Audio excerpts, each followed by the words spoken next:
Tembang kangen, tembang kangen. Tembang kangen, boleh, boleh, boleh. Monggo.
sedaya menika modernisasi boleh kita ikuti. Betul. Tapi tradisi jangan ditinggalkan. Jangan ditinggalkan. Kula leresipun ngaten.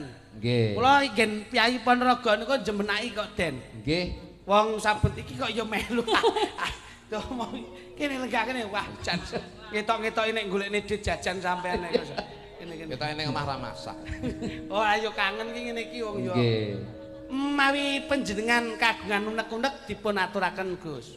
Menika mligi dumateng para pepunden. Nggih. Nah, perhatian seperti ini tuh luar biasa Mas Jo. Lah ini Artinya kita berharap bahwa semakin ke depan ya, karena Ponorogo ini seperti yang disampaikan